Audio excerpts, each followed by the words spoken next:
the U.S. wanted this war because they were, and they are, delusional. They're like, yeah, bring it on because Russia will be depleted. They'll get killed. They'll use up their armaments. They'll deplete their arsenals, their inventories. They'll spend a lot of money. We'll throw sanctions on them like crazy. They'll go broke. The Russians, there'll be unrest in Russia. We'll get rid of Moscow, or sorry, we'll get rid of Putin, and we'll go all the way to Moscow and put Russia back where they were in the 90s with Boris Yeltsin and a bottle of vodka before breakfast.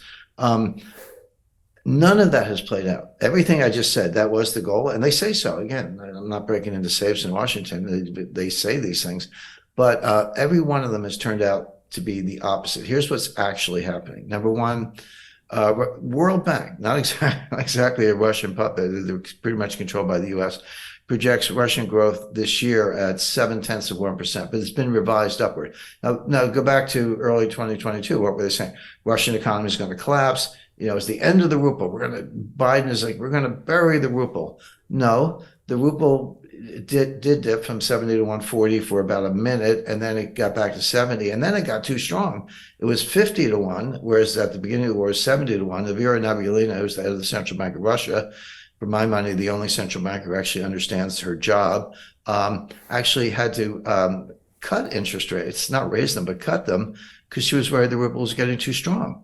And today it's around 70, which is what it was where the war began. So the ruble is unchanged in a year and a half. So the ruble is doing fine. The Russian economy is growing.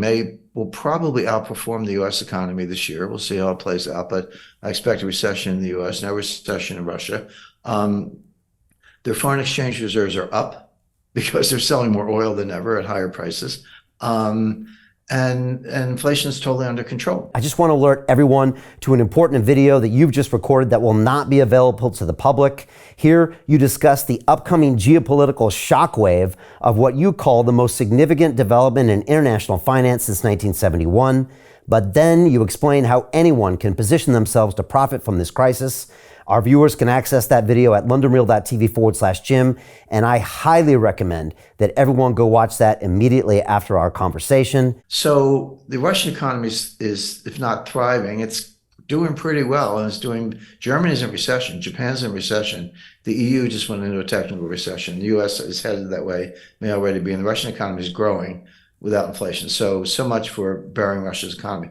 But beyond that, Putin put the whole economy on a war footing. I mean, I studied World War II. Victor Davis Hanson has a great book called The Second World Wars, plural.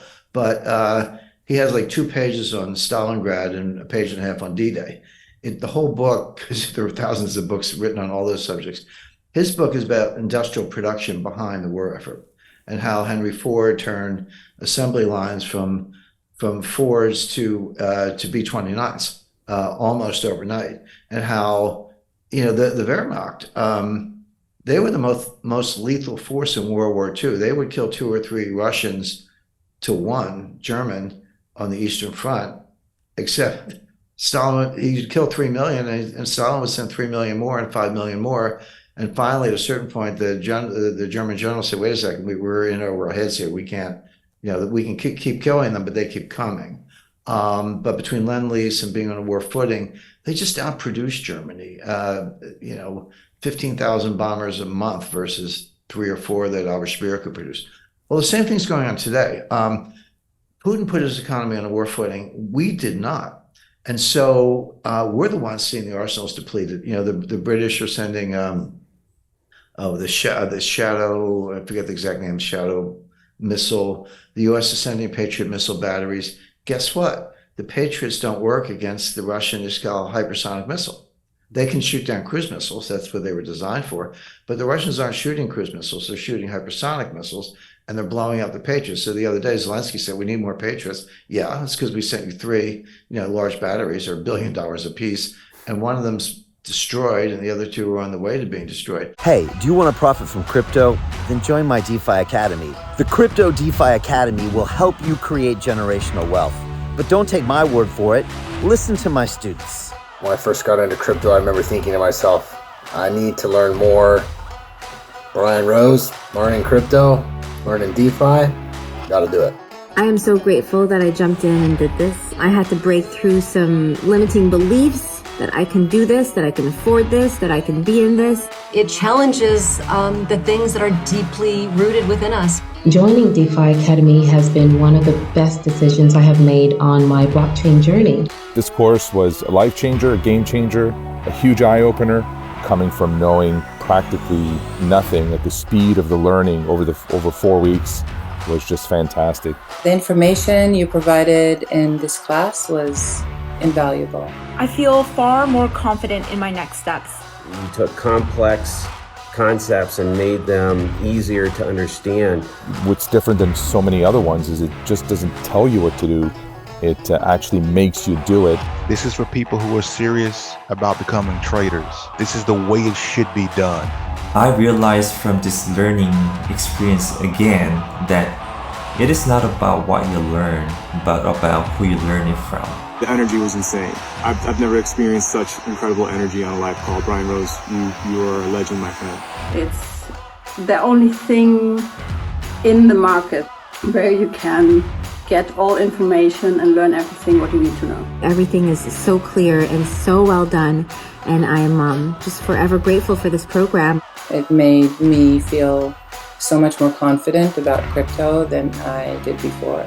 I did not anticipate how passionate I was going to become about it. This course has been like a big learning experience for me, not just in the crypto space, but just an overall balance of life. What I've learned is, how to take ownership, of my life in a way that I really hadn't before. Yeah, you can't put a price on that, really. I would recommend it to anybody, top notch. Excellence does not come cheap. So if you want excellence, you gotta pay for it, but it's so worth it. Pull the trigger. That's what this course is about. You're not going to regret it, really. It's amazing. Thank you, Brian and team. So what are you waiting for? Crypto is happening now. Click the link below, submit your application, and let me mentor you on how to create generational wealth and build the decentralized financial infrastructure of the future.